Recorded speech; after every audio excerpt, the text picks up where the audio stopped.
Good morning friends, Amit life maker YouTube channel पे आप लोगों का स्वागत है। देखिए दोस्तों, आज के सेशन में हम लोग करने वाले दोस्तों बीपीएससी ट्री 4.0 और 5.0 के लिए जीएस का सेशन। तो देखिए दोस्तों, अभी इस सेशन में जो हम लोग करने वाले दोस्तों, अभी तक मैं बीपीएससी 1.0, 2.0 और 3.0 साथ में री एग्ज़ाम भी जो हुआ था दोस्तों, और उसके पहले दोस्तों 69वीं बीपीएससी का एग्ज़ाम, जो कि दोस्तों बहुत टफेस्ट माना जाता है एग्ज़ाम।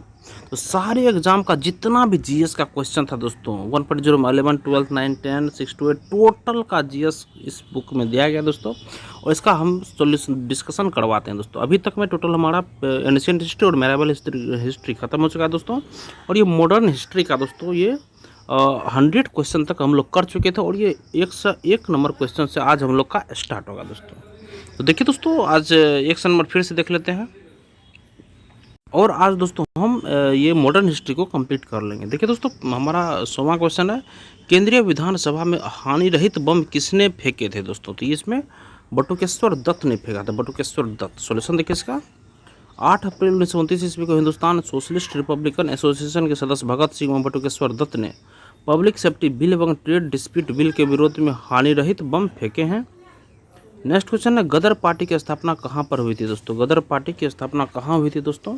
तो गदर पार्टी की स्थापना दोस्तों ये संयुक्त राज्य अमेरिका में हुई थी दोस्तों, संयुक्त राज्य अमेरिका में। सॉल्यूशन देखिए इसका, गदर पार्टी की स्थापना संयुक्त राज्य अमेरिका के सैन फ्रांसिस्को में वर्ष 1913 में अंग्रेजी साम्राज्य को जड़ से उखाड़ फेंकने के उद्देश्य से हुई थी दोस्तों। देखिए दोस्तों, गदर पार्टी की स्थापना संयुक्त राज्य अमेरिका के सैन फ्रांसिस्को में वर्ष 1913 ईस्वी में अंग्रेजी साम्राज्य को जड़ से अंग्रेजी साम्राज्य को जड़ से उखाड़ फेंकने के उद्देश्य से हुई थी। गदर पार्टी के संस्थापक अध्यक्ष सरदार सोहन सिंह भाखना थे। इसकी स्थापना लाला हरदयाल ने की थी, और इसके पार्टी के संस्थापक अध्यक्ष थे सरदार सोहन सिंह भाखना, और इसकी स्थापना लाला हरदयाल ने की थी। नेक्स्ट क्वेश्चन देखिए दोस्तों, नेक्स्ट क्वेश्चन है, किसने 1913 में अनुशीलन समिति की एक शाखा की स्थापना पटना में की थी दोस्तों? किसने 1913 में अनुशीलन समिति की एक शाखा की स्थापना पटना में की थी दोस्तों? तो किसने की थी इसमें से? तो देखिए दोस्तों, इसमें हमारा ऑप्शन सही हो जाएगा दोस्तों। इसमें हमारा ऑप्शन नंबर ए देखिए दोस्तों, सचिंद्र नाथ सन्याल ने ये 1913 में अनुशीलन समिति की एक शाखा पटना में स्थापित की थी दोस्तों, सचिंद्र नाथ सन्याल। सोल्यूशन देखिए इसका, अनुशीलन समिति की एक शाखा पटना में सचिंद्र नाथ सन्याल ने वर्ष 1913 में स्थापित की थी। अनुशीलन समिति एक भूमिगत ब्रिटिश विरोधी क्रांतिकारी समिति थी। इसकी स्थापना 24 मार्च 1902 ईस्वी को प्रमथनाथ मित्रा तथा बारिंद्र कुमार घोष ने कलकत्ता में की थी। देखिए, इसकी स्थापना 24 मार्च 1902 ईस्वी को परमथनाथ मित्रा तथा बारिंद्र कुमार घोष ने कलकत्ता में की थी 1902 में, और उसी की शाखा एक 1913 में पटना में स्थापित हुई थी सचिंद्रनाथ सन्याल के अध्यक्षता में। नेक्स्ट क्वेश्चन देखिए, चिश्ती खान एवं डुंडे खान ने निम्नलिखित में से किस स्थान पर विद्रोह किया था? किस स्थान पर विद्रोह किया था? तो सिंगापुर में ये विद्रोह किया था। चिश्ती खान एवं डुंडे खान ने निम्नलिखित में से किस स्थान पर विद्रोह किया था दोस्तों? तो ये सिंगापुर में विद्रोह किया था। सॉल्यूशन इसका, गदर पार्टी से प्रभावित होकर चिश्ती खान एवं डुंडे खान ने सिंगापुर में विद्रोह किया था। गदर पार्टी का गठन 1913 में किया गया था। इसका मुख्यालय सैन फ्रांसिस्को में बनाया गया। सोहन सिंह भाखना इसके संस्थापक अध्यक्ष थे दोस्तों, सोहन सिंह भाखना इसके संस्थापक अध्यक्ष थे दोस्तों गदर पार्टी के। नेक्स्ट क्वेश्चन देखिए, किस वर्ष मुजफ्फरपुर बम कांड की घटना घटी थी दोस्तों? ये 1908 ईस्वी में मुजफ्फरपुर बम कांड की दोस्तों घटना घटी थी, आप लोग याद रखिएगा। सॉल्यूशन देखिए इसका, मुजफ्फरपुर बम कांड की घटना 30 अप्रैल 1908 ईस्वी को बिहार के मुजफ्फरपुर में घटी थी। मुजफ्फरपुर बम कांड की घटना 30 अप्रैल 1908 को ईस्वी को बिहार के मुजफ्फरपुर में घटी थी, और इस घटना को क्रांतिकारी खुदीराम बोस और उनके साथी प्रफुल्ल चाकी ने अंजाम दिया था दोस्तों। और याद रखिएगा, इस घटना को क्रांतिकारी खुदीराम बोस और उनके साथी प्रफुल्ल चाकी ने अंजाम दिया था। मुजफ्फरपुर बमकांड की घटना दोस्तों, ये घटना 30 अप्रैल 1908 को और बिहार के मुजफ्फरपुर में घटना हुआ था, और इस घटना क्रांतिकारी खुदीराम बोस और उनके साथी प्रफुल्ल चाकी ने अंजाम दिया था दोस्तों। नेक्स्ट क्वेश्चन है, लंदन में अभिनव भारत का संस्थापक कौन था दोस्तों? तो ये विनायक दामोदर सावरकर। लंदन में अभिनव भारत का संस्थापक था विनायक दामोदर सावरकर। सॉल्यूशन देखिए इसका, लंदन में अभिनव भारत का संस्थापक विनायक दामोदर सावरकर थे। इन्होंने अपने भाई गणेश दामोदर सावरकर के साथ मिलकर वर्ष 1904 में भारत में इसकी स्थापना की थी। ध्यातव्य है कि विनायक सावरकर और गणेश सावरकर ने 1899 में नासिक में एक क्रांतिकारी संस्था मित्र मेला की शुरुआत की थी, जो आगे चलकर अभिनव भारत के रूप में स्थापित हुई। इसके अतिरिक्त सावरकर जो है दोस्तों, ये ब्रिटेन जाकर इंडिया हाउस तथा फ्री इंडिया सोसाइटी से भी जुड़े थे तथा वर्ष 1937 से 1943 तक हिंदू महासभा के अध्यक्ष भी थे। इनके द्वारा लिखी गई 2 पुस्तकें the history of the war of Indian independence तथा हिंदुत्व हिंदू कौन है प्रमुख है दोस्तों। नेक्स्ट क्वेश्चन देखिए, विदेश में भारतीय राष्ट्रीय ध्वज प्रथम बार किसने लहराया था दोस्तों? किसने फहराया था दोस्तों? तो ये मैडम भिखाजी कामा के द्वारा ये किया गया था दोस्तों। सॉल्यूशन इसका, मैडम भिखाजी कामा एक भारतीय स्वतंत्रता सेनानी थी, जिन्होंने 1907 में पहली बार विदेशी धरती जर्मनी के स्टुटगार्ट नगर में मतलब कि विदेशी धरती पर भारतीय झंडा फहराया था दोस्तों। और भिखाजी कामा को भारतीय क्रांति की जननी के रूप में भी जाना जाता है। नेक्स्ट क्वेश्चन देखिए, किस षड्यंत्र के मामले में 3 अंग्रेजों को साजिश करने के लिए कारागार में अवरुद्ध किया गया था? किस षड्यंत्र के मामले में 3 अंग्रेजों को साजिश करने के लिए कारागार में अवरुद्ध किया गया था? तो वो थे दोस्तों मेरठ षड्यंत्र मामला में 3 अंग्रेजों को साजिश करने के लिए कारागार में अवरुद्ध किया गया था। सॉल्यूशन देखिए इसका, मेरठ षड्यंत्र केस के अंतर्गत 3 ब्रिटिश नागरिक Philip Spratt, Ben Bradley, Chester Hutchinson को गिरफ्तार कर मुकदमा चलाया गया। इस केस में फंसे अभियुक्तों को बचाने के लिए जवाहरलाल नेहरू, M.A. अंसारी, K.N. काटजू,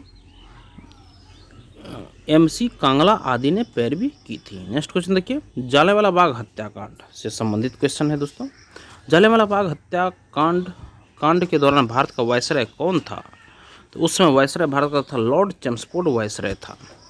और देखिए, जलियांवाला बाग नरसंहार के दौरान भारत का वायसराय लॉर्ड चेम्सफोर्ड था। इसका कार्यकाल 1916 से 1921 तक था। इसके काल में ही 1917 में शिक्षा पर शेड्यूल्ड आयोग तथा 1919 देखिए इसके काल में ही 1917 में शिक्षा पर शेड्यूल्ड आयोग तथा 1919 में रॉलेट एक्ट पारित हुआ, जिसके विरोध के परिणाम स्वरूप जलियांवाला बाग नरसंहार घटित हुआ। ये इसके काल में 1917 में शिक्षा पर शेड्यूल्ड आयोग तथा 1919 में रॉलेट एक्ट पारित हुआ, जिसके विरोध के परिणाम स्वरूप जलियांवाला बाग नरसंहार घटित हुआ। नेक्स्ट क्वेश्चन है, रॉलेट एक्ट से खिलाफत एवं असहयोग आंदोलन से दोस्तों। सॉल्यूशन देखिए, किस मुस्लिम स्वतंत्रता सेनानी को भाईचारा एवं एकता दर्शाने हेतु गोल्डन टेम्पल की चाबियां सौंपी गई थी? किस मुस्लिम स्वतंत्रता सेनानी को भाईचारा एवं एकता दर्शाने हेतु गोल्डन टेम्पल की चाबियां सौंपी गई थी दोस्तों? ये सौंपी गई थी, ऑप्शन नंबर 20 सही है दोस्तों, सैफुद्दीन किचलू को दोस्तों। सैफुद्दीन किचलू को ऑप्शन नंबर 20 सही है। सॉल्यूशन देखिए, खिलाफत आंदोलन के दौरान 1924 ईस्वी में देश में भाईचारा एवं राष्ट्रीय एकता प्रदर्शित करने के लिए आर्य समाजी नेता स्वामी श्रद्धानंद को दिल्ली के जामा मस्जिद के व्यासपीठ इमाम पीठ से उपदेश देने के लिए कहा गया एवं एक मुस्लिम नेता डॉक्टर सैफुद्दीन किचलू को अमृतसर के स्वर्ण मंदिर की चाबियां दी गई दोस्तों। ये दोस्तों खिलाफत आंदोलन के दौरान 1924 ईस्वी में देश में भाईचारा एवं भारतीय राष्ट्रीय एकता प्रदर्शित करने के लिए आर्य समाजी नेता स्वामी श्रद्धानंद को दिल्ली के जामा मस्जिद के व्यासपीठ इमामपीठ से उपदेश देने के लिए कहा गया और एवं एक मुस्लिम नेता सैफुद्दीन किचलू को अमृतसर के स्वर्ण मंदिर की चाबियां दी गई। नेक्स्ट क्वेश्चन देखिए, निम्नलिखित में से कौन से आंदोलन M.K. गांधी द्वारा शुरू किए गए थे? निम्नलिखित में से कौन से आंदोलन M.K. गांधी द्वारा शुरू किए गए थे दोस्तों? तो ऑप्शन नंबर डी देखिए सही होगा। उपयुक्त में से एक से अधिक इसका आंसर होगा। तो कौन से आंदोलन M.K. गांधी द्वारा शुरू किए गए थे? असहयोग आंदोलन शुरू किया गया था, भारत छोड़ो आंदोलन किया गया था और स्वदेशी आंदोलन, ये तीनों आंदोलन महात्मा गांधी के द्वारा शुरू किया गया था। सॉल्यूशन है, असहयोग आंदोलन दोस्तों 1920 से 1922 के बीच तथा भारत छोड़ो आंदोलन 1942 से 44 महात्मा गांधी द्वारा शुरू किए गए जन आंदोलन थे, जबकि स्वदेशी आंदोलन 1905 में बंगाल विभाजन के विरुद्ध शुरू किया गया था। इस आंदोलन का विचार सर्वप्रथम कृष्ण कुमार मित्र द्वारा अपने पत्र संजीवनी में 1905 में प्रस्तुत किया गया था। देखिए दोस्तों, इसमें हम एक गलत बता दें दोस्तों, महात्मा गांधी के द्वारा सिर्फ भारत छोड़ो आंदोलन और असहयोग आंदोलन शुरू किया गया था दोस्तों। ये स्वदेशी आंदोलन कलकत्ता में बंगाल में चला था दोस्तों। और ये जो शुरू किया गया था दोस्तों, इसका विचार सर्वप्रथम कृष्ण कुमार मित्र द्वारा अपने पत्र संजीवनी में 1905 में प्रस्तुत किया गया था। नेक्स्ट, असहयोग आंदोलन को निलंबित किया गया था। असहयोग आंदोलन को निलंबित किया गया था 1922 ईस्वी में। सॉल्यूशन देखिए, असहयोग आंदोलन को चौरी चौरा कांड के पश्चात वर्ष 1922 में निलंबित किया गया था। चौरी चौरा उत्तर प्रदेश में गोरखपुर के निकट एक कस्बा है। इस घटना में 22 पुलिसकर्मियों सहित 23 लोगों को जिंदा जलाकर मार दिए गए थे दोस्तों। नेक्स्ट है, निम्नलिखित में से असहयोग आंदोलन में भाग लेने वाले खेतिहरों की प्रमुख मांग कौन सी थी? ऑप्शन नंबर डी देखिए, उपयुक्त से एक से अधिक होगा दोस्तों। निम्नलिखित असहयोग आंदोलन में भाग लेने वाले खेतिहरों की प्रमुख मांग कौन सी थी दोस्तों? राजस्व में कमी, बेकार का उन्मूलन, वन क्षेत्रों में अपने पशुओं को चराने, ईंधन की लकड़ी तथा फल इकट्ठा करने हेतु खेतिहरों का प्रवेश खोलना। देखिए सॉल्यूशन देखिए इसका, असहयोग आंदोलन में भाग लेने वाले किसानों की प्रमुख मांग राजस्व में कमी करना, बेगारी का उन्मूलन करना तथा जमींदारों का बहिष्कार किया जाना था। आदिवासी खेतिहरों ने वन क्षेत्रों में अपने पशुओं को चराने, ईंधन की लकड़ी तथा फल इकट्ठा करने हेतु वनों में प्रवेश की अनुमति की मांग की। नेक्स्ट क्वेश्चन देखिए, सभी ने अवज्ञा गांधी इरविन समझौता एवं गोलमेज सम्मेलन से क्वेश्चन। देखिए दोस्तों, इसका क्वेश्चन है, प्रथम गोलमेज सम्मेलन के समय भारत का गवर्नर जनरल कौन था दोस्तों? तो ये था दोस्तों लॉर्ड इरविन। प्रथम गोलमेज सम्मेलन के समय भारत का गवर्नर जनरल कौन था? तो लॉर्ड इरविन था।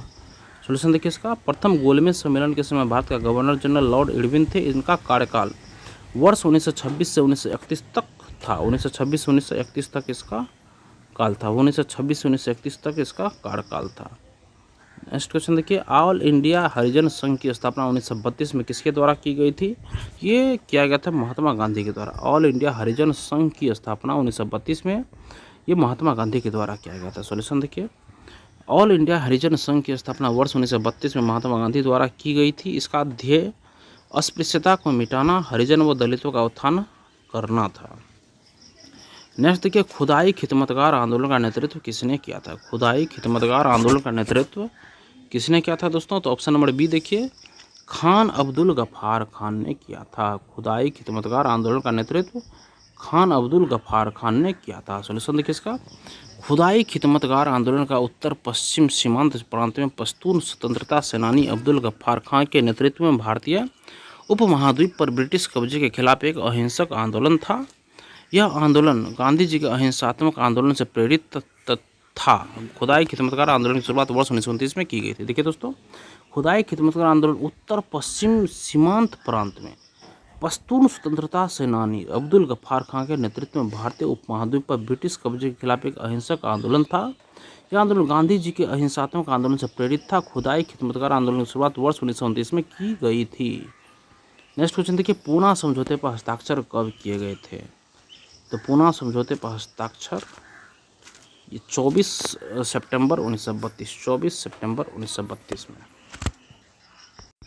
पूना समझौते पर हस्ताक्षर किए गए थे 24 सितंबर 1932 को। 24 सितंबर 1932 को याद रखिएगा। सॉल्यूशन देखिए इसका, पूना समझौता सी राजगोपालाचारी, जयकर, तेज बहादुर सप्रू, घनश्याम दास बिरला इत्यादि नेताओं के प्रयासों से 24 सितंबर 1932 को महात्मा गांधी और दलित नेता डॉक्टर बी.आर. अम्बेडकर के बीच हुआ, जिसे पूना समझौता के नाम से जाना जाता है दोस्तों। और इस समझौता के तहत अम्बेडकर ने पृथक निर्वाचन मंडल को छोड़ दिया था और उन्हें विधानमंडल के अंदर हिंदुओं के अंतर्गत ही स्थानों का आरक्षण प्रदान किया गया था। पूना पैक्ट का उद्देश्य दलित वर्ग को राजनीतिक प्रतिनिधित्व प्रदान करना था। नेक्स्ट है, पूना पैक्ट का उद्देश्य था। पूना पैक्ट का उद्देश्य क्या था? तो दलित वर्ग का राजनीतिक प्रतिनिधित्व। नेक्स्ट देखिए, साइमन कमीशन के गठन की घोषणा कब की गई थी? साइमन कमीशन के गठन की घोषणा कब की गई थी? तो 8 दिसंबर 1927 को साइमन कमीशन के गठन की घोषणा की बात हो रही है। तो 8 दिसंबर 1927 को इसके गठन की घोषणा की गई थी। सॉल्यूशन देखिए, 8 दिसंबर 1927 को ब्रिटिश संसद द्वारा भारत में संवैधानिक सुधारों की दशा दिशा पर विचार करने हेतु जॉन साइमन की अध्यक्षता में 7 सदस्यीय आयोग के गठन की घोषणा की गई, जिसके सभी सदस्य अंग्रेज थे। साइमन कमीशन का भारत में भारी विरोध हुआ था। साइमन कमीशन का भारत में भारी विरोध हुआ था। नेक्स्ट क्वेश्चन देखिए, 5 मार्च 1931 को कौन सी महत्वपूर्ण घटना घटी? ये गांधी इरविन समझौता, यही 5 मार्च 1931 को यही घटना घटी थी। सॉल्यूशन देखिए इसका, ऐतिहासिक गांधी इरविन समझौता 5 मार्च 1931 को महात्मा गांधी और तत्कालीन वायसराय लॉर्ड इरविन के बीच संपन्न हुआ। कुछ महत्वपूर्ण समझौते निम्नवत: हिंसा के आरोपियों को छोड़कर सबको रिहा किया जाएगा, भारतीयों को नमक बनाने का अधिकार, कांग्रेस दूसरे गोलमेज सम्मेलन में भाग लेगी और कांग्रेस ब्रिटिश सम्मान का बहिष्कार नहीं करेगी, सभी ने अवज्ञा आंदोलन स्थगित किया जाएगा। देखिए दोस्तों, इसमें महत्वपूर्ण जो था समझौता, हिंसा के आरोपियों को छोड़कर सबको रिहा किया जाएगा। भारतीयों को नमक बनाने का अधिकार। कांग्रेस दूसरे गोलमेज सम्मेलन में भाग लेगी। कांग्रेस ब्रिटिश सम्मान का बहिष्कार नहीं करेगी। सविनय अवज्ञा आंदोलन स्थगित किया जाएगा। नेक्स्ट क्वेश्चन देखिए, भारत छोड़ो आंदोलन तथा स्वतंत्रता एवं विभाजन से संबंधित क्वेश्चन। ठीक है दोस्तों, कौन सी घटना सबसे पहले घटी थी? भारत छोड़ो आंदोलन ये तो 1942 में हुआ था। क्रिप्स मिशन 1927-28 की बात है। ये गवर्नर जनरल पद पर लॉर्ड वेवेल का आगमन, और उसके बाद तो इसमें से कौन सबसे पहले हुआ था? देखिए option number B, Cripps mission का आगमन, यही सबसे पहले हुआ था। देखिए दोस्तों, भारत में ऐतिहासिक घटनाओं का क्रम में मार्च 1942 में क्रिप्स मिशन भारत आया था। मार्च 1942 में क्रिप्स मिशन भारत आया था। सॉरी से हम 1927 बोल दिए थे। क्रिप्स मिशन 1942 में भारत आया था, मार्च 1942 में। और इस मिशन क्रिप्स मिशन की असफलता के प्रस्ताव को अस्वीकार कर 8 अगस्त 1942 को भारत छोड़ो आंदोलन का प्रस्ताव पास किया गया था। और इस आंदोलन में गांधी जी ने करो या मरो का नारा दिया था। गवर्नर जनरल के पद पर लॉर्ड वेवेल का आगमन जून 1944 को हुआ था। वह 1944 से 47 तक भारत का वायसराय था। 1944-47 तक भारत का वायसराय रहा था लॉर्ड वेवेल।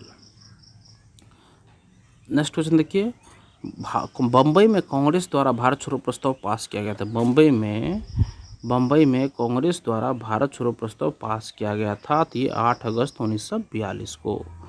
सॉल्यूशन देखिए। नेक्स्ट क्वेश्चन देखिए, निम्नलिखित में से भारत छोड़ो आंदोलन 1942 का मुख्य कारण क्या था? निम्नलिखित में से भारत छोड़ो आंदोलन 1942 का मुख्य कारण क्या था? तो ये क्रिप्स मिशन की असफलता, यही मुख्य कारण था 1942 का।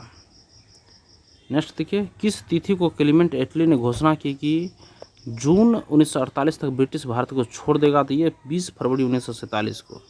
देखिए, किस तिथि को क्लीमेंट एटली ने घोषणा की जून 1948 तक ब्रिटिश भारत को छोड़ देगा? तो ये 20 फरवरी 1947 को। देखिए 20 फरवरी 1947 को क्लीमेंट एटली ने घोषणा की कि जून 1948 तक ब्रिटिश सरकार भारत को छोड़ देगा। नेक्स्ट क्वेश्चन है, आज़ाद दस्ता की स्थापना किसने की थी? तो ये जयप्रकाश नारायण ने आज़ाद दस्ता की स्थापना की थी। नेक्स्ट क्वेश्चन देखिए, सॉल्यूशन इसका, आज़ाद दस्ता एक क्रांतिकारी संगठन था जिसकी स्थापना 1942 में भारत छोड़ो आंदोलन के दौरान जयप्रकाश नारायण ने की थी। सूरज नारायण सिंह के नेतृत्व में बिहार के मधुबनी जिले में संगठन की एक अलग स्वतंत्र परिषद की स्थापना की गई थी। देखिए दोस्तों, आज़ाद दस्ता एक क्रांतिकारी संगठन था, याद रखिएगा, जिसकी स्थापना 1942 में भारत छोड़ो आंदोलन के दौरान जयप्रकाश नारायण ने की थी। और सूरज नारायण सिंह के नेतृत्व में बिहार के मधुबनी जिले में संगठन की एक अलग स्वतंत्र परिषद की स्थापना की गई थी। अब नेक्स्ट देखिए, सुभाष चंद्र बोस और INA क्वेश्चन। देखिए, दिल्ली के लाल किले में आज़ाद हिंद फौज का प्रसिद्ध मुकदमा हुआ। दिल्ली के लाल किले में आज़ाद हिंद फौज का प्रसिद्ध मुकदमा हुआ था दोस्तों 1945 ईस्वी में। सॉल्यूशन देखिए, दिल्ली के लाल किले में आज़ाद हिंद फौज का प्रसिद्ध मुकदमा वर्ष 1945 में चलाया गया। मुकदमा मुख्य रूप से गुरुबख्श सिंह, प्रेम कुमार सहगल तथा शाहनवाज खान पर चलाया गया। आज़ाद हिंद फौज की तरफ से मुकदमे की पैरवी भोला भाई देसाई, जवाहरलाल नेहरू, तेज बहादुर सप्रू, कैलाशनाथ काटजू इत्यादि ने की। नेक्स्ट क्वेश्चन देखिए, 21 अक्टूबर 1943 को किस स्थान पर SC बोस ने स्वतंत्र भारत की अनंतिम सरकार का गठन किया था? 21 अक्टूबर 1943 को दोस्तों कहाँ पे क्या था दोस्तों? 21 अक्टूबर 1943 को कहाँ पे क्या था? 21 अक्टूबर 1943 को दोस्तों, ये ऑप्शन नंबर 20 है दोस्तों, ये सिंगापुर में क्या था दोस्तों? 21 अक्टूबर 1943 को दोस्तों सिंगापुर में स्वतंत्र भारत की अनंतिम सरकार का गठन किया था दोस्तों। सॉल्यूशन देखिए, 21 अक्टूबर 1943 को सुभाष चंद्र बोस ने आज़ाद हिंद फौज के सर्वोच्च सेनापति की हैसियत से सिंगापुर में स्वतंत्र भारत की अस्थायी सरकार की स्थापना की। यहीं से दिल्ली चलो और तुम मुझे खून दो मैं तुम्हें आज़ादी दूंगा का नारा दिया। नेक्स्ट है, सुभाष चंद्र बोस किस वर्ष भारतीय राष्ट्रीय कांग्रेस के अध्यक्ष थे दोस्तों? तो यह वर्ष उपयुक्त में से एक से अधिक होगा। देखिए वर्ष एक शायद ये 38 में था अंदाजन, 38 और 39 देखिए दोस्तों, 38 और 39 में दोस्तों। देखिए सुभाष चंद्र बोस ने कांग्रेस के 2 अधिवेशनों की अध्यक्षता की थी। पहली बार 1938 में हरिपुरा 52वां अधिवेशन था, और दूसरी बार 1939 के त्रिपुरी अधिवेशन की अध्यक्षता, और दूसरी बार 1939 के त्रिपुरी अधिवेशन की अध्यक्षता हेतु गांधी जी द्वारा समर्थित पट्टाभी सीतारामैया को हराकर कर की, परंतु गांधी जी से मतभेद के चलते इस्तीफा दे दिया। नेक्स्ट है, भारतीय राष्ट्रीय सेना INA के संस्थापक थे। कौन थे? तो मोहन सिंह इसके संस्थापक थे। सॉल्यूशन देखिए, भारतीय राष्ट्रीय सेना INA की स्थापना मूल रूप से कैप्टन मोहन सिंह ने सितंबर 1942 में जापान में बंदी बनाए गए भारतीय युद्धबंदियों के साथ सिंगापुर में की थी। नेक्स्ट है गवर्नर जनरल और वायसराय से क्वेश्चन। देखिए दोस्तों, ब्रिटिश शासन के दौरान दिल्ली राजधानी की नींव किसने रखी? ब्रिटिश शासन के दौरान दिल्ली राजधानी की नींव किसने रखी थी? तो किंग जॉर्ज पंचम के द्वारा रखी गई थी। सॉल्यूशन देखिए, ब्रिटिश भारत की राजधानी नई दिल्ली की आधारशिला तत्कालीन सम्राट जॉर्ज पंचम द्वारा 1911 में दिल्ली दरबार 3 के आयोजन के दौरान रखी, और राजधानी की वास्तुकला और योजना दो British architect sir Herbert baker, राजधानी की वास्तुकला और योजना के दो British architect sir Herbert baker व एडविन लुटियन द्वारा बनाई गई थी, इससे पूर्व देश की राजधानी कोलकाता थी। देखिए दोस्तों, ये वर्ष 1911 में दिल्ली दरबार में के आयोजन के दौरान रखी थी। राजधानी की वास्तुकला और योजना दो ब्रिटिश आर्किटेक्ट थे, सर हर्बर्ट बेकर और एडविन लुटियन द्वारा की गई थी। नेक्स्ट क्वेश्चन देखिए, मुठीमन कमेटी को किसकी कार्यप्रणाली पर रिपोर्ट देने के लिए नियुक्त किया गया था? ये ऑप्शन नंबर बी देखिए, द्वैत प्रणाली के कार्यप्रणाली पर रिपोर्ट देने के लिए किया गया था। दोस्तों सोल्यूशन देखिए, मुठीमन कमेटी का गठन वर्ष 1924 में सर अलेक्जेंडर मुठीमन की अध्यक्षता में किया गया था, और इसका गठन भारत की स्वतंत्रता के मुद्दे पर चर्चा करने के लिए किया गया था तथा इसका उपयोग भारत के ब्रिटेन दोनों के सह शासन या द्वैत शासन के मुद्दे की जांच के लिए किया गया था। नेक्स्ट है, इनमें से किसने कहा था कि कांग्रेस का महल लड़खड़ा रहा है और भारत में रहते हुए मेरी एक बड़ी महत्वाकांक्षा यह है कि शांति के साथ इसे मरने में मैं सहयोग दे सकूँ? तो दोस्तों ये लॉर्ड कर्जन के द्वारा बोला गया था। दोस्तों सॉल्यूशन देखिए, तत्कालीन ब्रिटिश गवर्नर जनरल कर्जन ने कहा था कि कांग्रेस का महल लड़खड़ा रहा है और भारत में रहते हुए मेरी एक बड़ी महत्वाकांक्षा यह है कि शांति के साथ इसे मरने में सहयोग दे सकूं। कर्जन का कार्यकाल 1899 से 1905 तक रहा। नेक्स्ट है, लॉर्ड लिटन निम्नलिखित में से किससे संबंधित नहीं है? दोस्तों ये ऑप्शन नंबर डी देखिए, इल्बर्ट बिल से ये लॉर्ड लिटन संबंधित नहीं है। बाद में स्ट्रेची कमीशन से संबंधित है, वर्नाक्युलर प्रेस एक्ट से संबंधित है, और शस्त्र अधिनियम से लॉर्ड लिटन संबंधित है। ये इल्बर्ट बिल से संबंधित नहीं है। सॉल्यूशन देखिए इसका, लॉर्ड लिटन का संबंध इल्बर्ट बिल से नहीं है। इल्बर्ट बिल 1883 में प्रस्तावित एक विवादास्पद विधेयक था जिसमें वरिष्ठ भारतीय न्यायाधीशों को यूरोपीय अधिकारियों की सुनवाई करने की अनुमति देने की मांग की गई थी। इसने पहले केवल यूरोपीय न्यायाधीश यूरोपीय अपराधियों की सुनवाई कर सकते थे। बिल तत्कालीन वायसराय लॉर्ड रिपन ने पेश किया था। लॉर्ड लिटन के समय में वर्ष 1878 में सर रिचर्ड स्ट्रेची की अध्यक्षता में अकाल आयोग का गठन किया गया था। 1878 ईस्वी में शस्त्र अधिनियम तथा वर्नाक्युलर प्रेस एक्ट पारित हुआ था। नेक्स्ट क्वेश्चन देखिए, भारत सरकार अधिनियम 1935 को किसने गुलामी का चार्टर बताया था? तो ये बताया था ऑप्शन नंबर ई इसका देखिए सही होगा। फिर में से कोई नहीं, महात्मा गांधी न था, न ही सुभाष चंद्र बोस, न मौलाना हजरत मोहनी, ये था जवाहरलाल नेहरू। देखिए, भारत शासन अधिनियम 1935 को दास्ता गुलामी का चार्टर जवाहरलाल नेहरू ने कहा था। इसके साथ ही उन्होंने इसे एक कार जिसमें ब्रेक तो है पर इंजन नहीं भी कहा था। जिन्ना ने इस एक्ट को पूर्णतया सराहा हुआ मूल रूप से बुरा कहकर पूर्णतया अस्वीकृत कर दिया था। इसी एक्ट द्वारा बर्मा म्यांमार को भारत से अलग कर दिया गया। इसी एक्ट के द्वारा बर्मा म्यांमार को भारत से अलग कर दिया गया था। नेक्स्ट क्वेश्चन देखिए, लॉर्ड मेयो के 1870 के संकल्प के बारे में निम्नलिखित में से कौन से कथन सही है? दोस्तों लॉर्ड मेयो के 1870 के संकल्प के बारे में निम्नलिखित में से कौन से कथन सही है? दोस्तों तो ऑप्शन नंबर डी देखिए, 1 2 3 4 टोटल ऑप्शन सही होगा। दोस्तों हमारा देखिए दोस्तों, केंद्रीय और प्रांतीय वित्त को विभाजित करने वाला यह पहला कदम था। प्रांतीय सरकारों को कुछ सेवाएं प्रशासित करने का अधिकार दिया गया। इसने मौजूदा असमानता को सुधारने का प्रयास किया। इसने प्रांतों की वास्तविकता आवश्यकताओं पर ध्यान केंद्रित किया। ऑप्शन नंबर डी हमारा सही होगा। सॉल्यूशन देखिए इसका, लॉर्ड मेयो के 1870 के संकल्प के बारे में निम्न प्रावधानों का उल्लेख था। केंद्रीय और प्रांतीय वित्त को विभाजित करने वाला यह पहला कदम था। प्रांतीय सरकारों को कुछ सेवाएं प्रशासित करने का अधिकार दिया गया था। इसने मौजूदा असमानता को सुधारने का प्रयास किया। इसने प्रांतों की वास्तविक आवश्यकताओं पर ध्यान केंद्रित किया। ब्रिटिश सरकार की ओर से अपने बजट में स्थानीय कराधान का सहारा लेने की अनुमति दी गई थी। नेक्स्ट क्वेश्चन देखिए, किस तिथि को अगस्त क्रांति 1942 के दौरान निम्नलिखितों ने पटना एवं इसके आसपास की भीड़ पर गोली चलाने का आदेश दिया था? ये ऑप्शन नंबर ई इसका देखिए, किस तिथि को अगस्त क्रांति 1942 के दौरान निम्नलिखितों ने पटना एवं इसके आसपास की भीड़ पर गोली चलाने का आदेश दिया था? दोस्तों इसमें से कोई नहीं है दोस्तों। इसमें देखिए दोस्तों, अगस्त क्रांति 1942 11 अगस्त को 1942 को लीलनीतिकों ने पटना में इसके आसपास की भीड़ पर गोली चलाने का आदेश दिया था। इस घटना में शहीद होने वाले सभी छात्र थे। इस घटना को पटना गोलीकांड के नाम से भी जाना जाता है। अब देखिए दोस्तों, विविध क्वेश्चन है दोस्तों। विविध में देखिए दोस्तों, भारत में वह महान एकता करता था जिसने केवल दूसरों को सहिष्णु ही नहीं बनाया अपितु उनको अपने मित्रों और साथियों में आपसी जिम्मेदारी के साथ स्वीकार करवाया था। यह किसने कहा था दोस्तों? तो देखिए दोस्तों, इसमें ऑप्शन में कोई नहीं है दोस्तों, ये जवाहरलाल नेहरू ने कहा था दोस्तों। देखिए दोस्तों, जवाहरलाल नेहरू ने महात्मा गांधी को श्रद्धांजलि देते हुए वक्त कहा था कि भारत में वह महान एकता करता था जिसने केवल दूसरों को सहिष्णु ही नहीं बनाया अपितु उनको अपने मित्रों और साथियों में आपसी जिम्मेदारी के साथ भी स्वीकार करवाया था। जबकि बाल गंगाधर तिलक एवं सुभाष चंद्र बोस की मृत्यु गांधी जी से पहले ही हो चुकी थी दोस्तों। देखिए दोस्तों, जिसमें बाल गंगाधर तिलक एवं सुभाष चंद्र बोस की मृत्यु इससे पहले ही हो गई थी, अतः कोई विकल्प सही नहीं होगा। नेक्स्ट क्वेश्चन देखिए, दक्षिण अफ्रीका में महात्मा गांधी किस स्थान से कार्यकर्ता की मार्च यात्रा का नेतृत्व कर रहे थे दोस्तों? तो यह भी ऑप्शन इसमें से कोई नहीं है दोस्तों। डरबन के ट्रांसवाल से न्यूकैसल से डरबन तक, न्यूकैसल से ट्रांसवाल तक। देखिए दोस्तों, इसमें देखिए 1913 में दक्षिण अफ्रीका के एक कोर्ट ने ईसाई रीति रिवाज से नहीं हुई शादियों को अवैध करार दिया। महात्मा गांधी ने 6 नवंबर 1913 को इस दमनकारी कानून के खिलाफ द ग्रेट मार्च का नेतृत्व किया। यह मार्च नटाल और ट्रांसवाल के मध्य किया गया था। इस मार्च में 2000 से ज़्यादा लोगों ने नटाल तक मार्च किया था। अंततः सरकार को झुकना पड़ा और समझौते के लिए बाध्य होना पड़ा दोस्तों।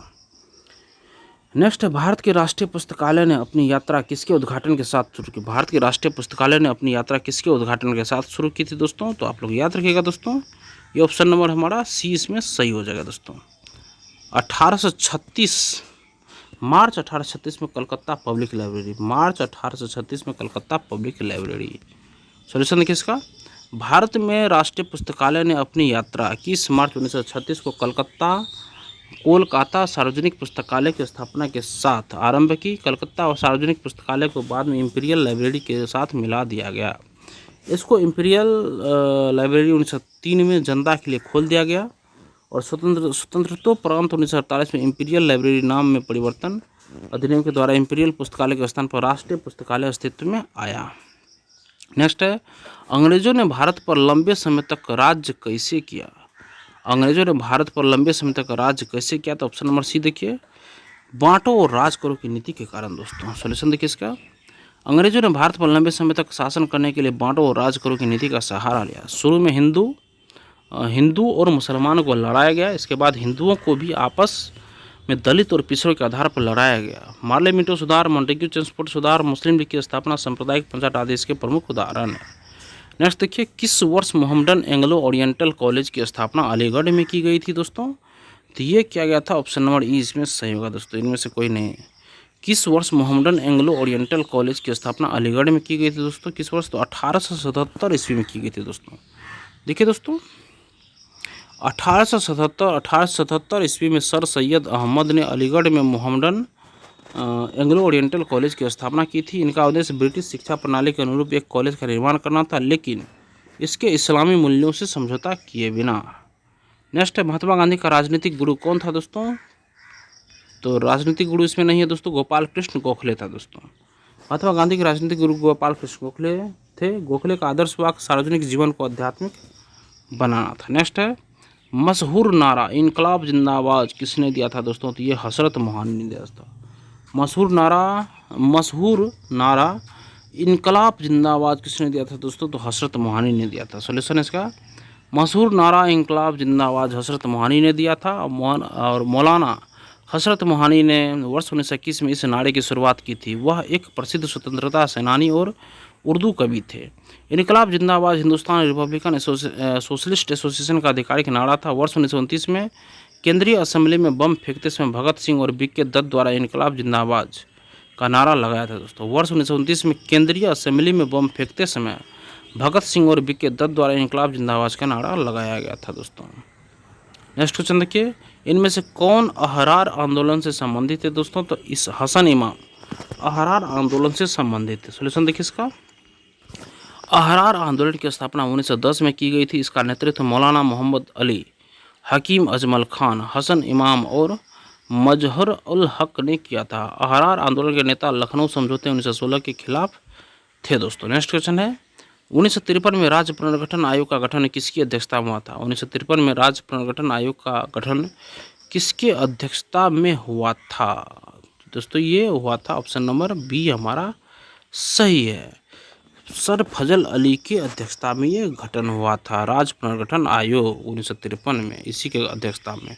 सोल्यूशन दोस्तों, राज्य पुनर्गठन आयोग की स्थापना फजल अली की अध्यक्षता में दिसंबर 1953 में की गई थी। के.एम. पन्नीकर और एच.एल. कुंजरू राज्य पुनर्गठन आयोग के सदस्य थे दोस्तों। नेक्स्ट है दोस्तों, किस विचारधारा का राष्ट्रीय आंदोलन से कोई संबंध नहीं है दोस्तों। तो ऑप्शन नंबर ई इसका सही होगा।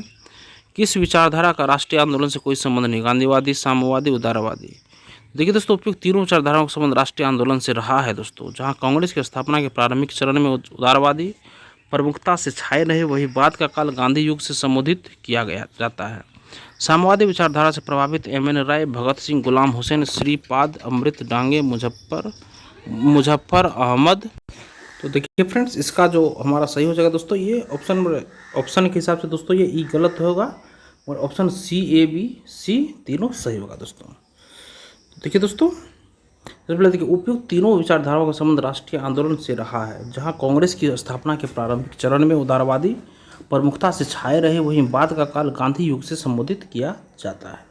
साम्यवादी विचारधारा से प्रभावित एम.एन. राय, भगत सिंह, गुलाम हुसैन, श्रीपाद अमृत डांगे, मुजफ्फर अहमद आदि ने राष्ट्रीय आंदोलन में अपनी महत्वपूर्ण भूमिका निभाई। इसके अतिरिक्त राष्ट्रीय आंदोलन के दौरान कानपुर षड्यंत्र एवं पेशावर षड्यंत्र का संबंध साम्यवादी विचारधारा से ही रहा है। नेक्स्ट देखिए, वह महिला स्वतंत्रता सेनानी कौन थी जो स्वतंत्रता आंदोलन की वयोवृद्ध महिला के रूप में विख्यात थी दोस्तों। तो वह थी अरुणा आसफ अली। सॉल्यूशन देखिए, अरुणा आसफ अली वह महिला स्वतंत्रता सेनानी थी जो स्वतंत्रता आंदोलन की वयोवृद्ध महिला के रूप में विख्यात थी। उन्होंने 1942 में भारत छोड़ो आंदोलन के समय मुंबई के ग्वालियर टैंक मैदान में कांग्रेस का झंडा फहराया था। उन्हें स्वतंत्रता आंदोलन के दौरान वर्ष 1930 से 1932 और 1941 में जेल जाना पड़ा। उन्होंने ही भारत छोड़ो आंदोलन के समय भूमिगत रहकर आंदोलन को नेतृत्व दिया था। नेक्स्ट क्वेश्चन देखिए फ्रेंड्स, देखिए याद रखिएगा दोस्तों, उन्होंने 1942 में भारत छोड़ो आंदोलन के समय मुंबई के ग्वालियर टैंक मैदान में कांग्रेस का झंडा लहराया था दोस्तों। और 1930, 32 और 41 में जेल जाना पड़ा था उन्हें दोस्तों। भारत छोड़ो आंदोलन के समय भूमिगत रहकर आंदोलन को नेतृत्व दिया था दोस्तों उन्होंने। नेक्स्ट है, सोचिए फर्स्ट को सेकंड से हमें सुमेलित करना है। देखिए दोस्तों, इसमें हमारा ऑप्शन हो जाएगा दोस्तों भारत सेवक समाज। भारत सेवक समाज की दोस्तों स्थापना किसने किया था? तो गोपाल कृष्ण गोखले ने। नेक्स्ट है दोस्तों तत्वबोधिनी सभा का दोस्तों स्थापना किया था देवेंद्रनाथ टैगोर ने। और आत्मीय सभा का दोस्तों राममोहन राय ने स्थापना किया था। भारत सेवक समाज गोपाल कृष्ण गोखले, तत्वबोधिनी सभा देवेंद्रनाथ टैगोर और आत्मीय सभा राममोहन राय ने स्थापित किया था। ऑप्शन नंबर ये सही है। सॉल्यूशन देखिए दोस्तों, भारत सेवक समाज गोपाल कृष्ण गोखले, तत्वबोधिनी सभा देवेंद्रनाथ टैगोर, आत्मीय सभा राजा राममोहन राय और भारतीय ब्रह्म सभा केशव चंद्र सेन ने किया था दोस्तों। नेक्स्ट क्वेश्चन देखिए, अंबाबाई एक स्वतंत्रता सेनानी भारत के किस राज्य की थी दोस्तों? ये कर्नाटक की थी। अंबाबाई एक स्वतंत्रता सेनानी भारत के किस राज्य की थी दोस्तों? ये कर्नाटक राज्य की थी। देखिए, अंबाबाई एक स्वतंत्रता सेनानी भारत के कर्नाटक राज्य की मूल निवासी थी। उन्होंने उडुपी में शराब और विदेशी कपड़ों की दुकानों का विरोध किया। 12 वर्ष की आयु में इनका विवाह हो गया था एवं 16 वर्ष की आयु में उन्होंने अपने पति को खो दिया। इसके बाद वो भारतीय स्वतंत्रता की लड़ाई में शामिल हो गई। नेक्स्ट है, भारतीय स्वतंत्रता संग्राम के दौरान निम्नलिखित घटनाओं पर विचार कीजिए। तो देखिए दोस्तों, इसमें से ऊपर दी गई घटनाओं का निम्नलिखित में से कौन सा सही कालक्रम होगा दोस्तों? तो ऑप्शन नंबर बी देखिए सही होगा। सबसे पहले देखिए सूरत विभाजन 1907 में सूरत विभाजन हुआ था दोस्तों। उसके बाद मार्ले मिंटो सुधार हुआ था। सूरत विभाजन के बाद मार्ले मिंटो सुधार, फिर हुआ था दोस्तों आपको होम रूल आंदोलन, फिर हुआ था खेरा सत्याग्रह। अब देखिए दोस्तों ईयरली, देखिए दोस्तों सूरत विभाजन सबसे पहले दोस्तों हमें 1907 में हुआ था। मार्ले मिंटो सुधार 1909 में, सूरत विभाजन 1907 में, मार्ले मिंटो सुधार 1909 में, होम रूल आंदोलन 1916 में और खेरा सत्याग्रह 1918 में हुआ था। याद रखिएगा दोस्तों, सूरत विभाजन 1907 में, मार्ले मिंटो सुधार 1909 में और होम रूल आंदोलन 1916 में और खेरा सत्याग्रह 1918 में हुआ था दोस्तों। नेक्स्ट देखिए, निम्नलिखित में से कौन सा यूनेस्को विश्व धरोहर स्थल नहीं है दोस्तों? तो ये इंडिया गेट जो है ना दोस्तों, ये यूनेस्को का विश्व धरोहर स्थल नहीं है। कुतुब मीनार है, लाल किला है दोस्तों। सॉल्यूशन देखिए दोस्तों इसका, उपयुक्त विकल्पों से इंडिया गेट यूनेस्को के विश्व धरोहर स्थलों की सूची में शामिल नहीं है, जबकि कुतुब मीनार 1993 में और लाल किला 2007 में यूनेस्को के विश्व धरोहर स्थल में शामिल हुआ। भारत के कुल 43 स्थल विश्व धरोहर स्थल यूनेस्को में शामिल है दोस्तों। नेक्स्ट क्वेश्चन देखिए, डॉक्टर बी.आर. अम्बेडकर के विषय में निम्नलिखित में से क्या सत्य है? इसमें से क्या सत्य है दोस्तों? उन्होंने मूक नायक का प्रकाशन किया, उन्होंने बहिष्कृत हितकारिणी सभा की स्थापना की, उनका 1956 में देहांत हो गया दोस्तों। तो क्या सही है दोस्तों?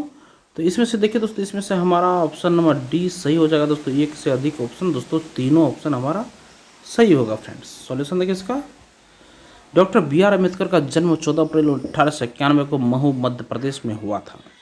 इनके पिता का नाम रामजी मालोजी सकपाल और माता का नाम भीमा बाई था। अम्बेडकर ने मूक नायक का प्रकाशन किया था, उन्होंने बहिष्कृत हितकारिणी सभा की स्थापना की। बी.आर. अम्बेडकर का देहांत 1956 ईस्वी में नई दिल्ली में हुआ था। उपयुक्त में से एक से अधिक उत्तर सही है दोस्तों इसका। नेक्स्ट क्वेश्चन देखिए, सूची फर्स्ट को सेकंड से सुमेलित करना है दोस्तों। देखिए दोस्तों, नाड़ों के नाम और संबंधित राजनीतिक दल और नेता से हमें सम्मिलित करना है दोस्तों। देखिए दोस्तों, सबसे पहले देखिए दोस्तों, गरीबी हटाओ। गरीबी हटाओ का नारा किसने दिया था दोस्तों? तो इंदिरा गांधी ने गरीबी हटाओ का नारा दिया था। लोकतंत्र बचाओ का नारा जनता दल ने दिया था, और जोतने वालों की भूमि का नारा वाम मोर्चा ने दिया था दोस्तों। और तेलुगुओं के स्वाभिमान की रक्षा दोस्तों एन.टी. रामाराव ने दोस्तों ये किया था दोस्तों। देखिए दोस्तों, गरीबी हटाओ संबंधित इंदिरा गांधी, लोकतंत्र बचाओ जनता दल, जोतने वालों की भूमि वाम मोर्चा, और तेलुगु स्वाभिमान की रक्षा एन.टी. रामाराव। नेक्स्ट क्वेश्चन देखिए, इसका सॉल्यूशन देख लीजिए। गरीबी हटाओ इंदिरा गांधी, लोकतंत्र बचाओ जनता दल, जोतने वालों की भूमि वाम मोर्चा, तेलुगुओं के स्वाभिमान की रक्षा एन.टी. रामाराव। नेक्स्ट दोस्तों, 1938 में किसकी अध्यक्षता में राष्ट्रीय योजना समिति की स्थापना की गई थी दोस्तों? तो ये जवाहरलाल नेहरू की अध्यक्षता में दोस्तों राष्ट्रीय योजना समिति की स्थापना 1938 में की गई थी। सॉल्यूशन देखिए इसका, 1938 में जवाहरलाल नेहरू की अध्यक्षता में राष्ट्रीय योजना समिति की स्थापना की गई थी। राष्ट्रीय योजना समिति एनपीसी की स्थापना सुभाष चंद्र बोस की पहल पर की गई थी। इसकी स्थापना से ही स्वतंत्रता के लिए राष्ट्रीय संघर्ष में वाम राजनीतिक के प्रभाव का समावेश हुआ। और इसी के साथ दोस्तों हमारा ये हिस्ट्री, पूरा हिस्ट्री एंशिएंट, मेडिएवल और मॉडर्न कंप्लीट हुआ दोस्तों। अब कल के सेशन में दोस्तों हम लोग करने वाले दोस्तों भूगोल, ज्योग्राफी स्टार्ट करेंगे दोस्तों, जो कि आपके शिक्षक भर्ती 4.0 एग्जाम या 5.0 के लिए बहुत ही महत्वपूर्ण रहने वाला है, क्योंकि दोस्तों वह इसमें 8 मार्क का ज्योग्राफी से पूछा जाता है दोस्तों। आपका ये जीएस का जो चैप्टर रहता है दोस्तों, जिसमें 50 क्वेश्चन जो 40 क्वेश्चन जो नॉर्मल जीएस से रहता है, इसमें 8 मार्क की हिस्ट्री है। हिस्ट्री खत्म हो गया, 8 मार्क आपका भूगोल से पूछा जाएगा दोस्तों। तो देखिए दोस्तों, भूगोल कल के सेशन में हम लोग करेंगे, तो सेशन से आप लोग जरूर जुड़िएगा। धन्यवाद दोस्तों।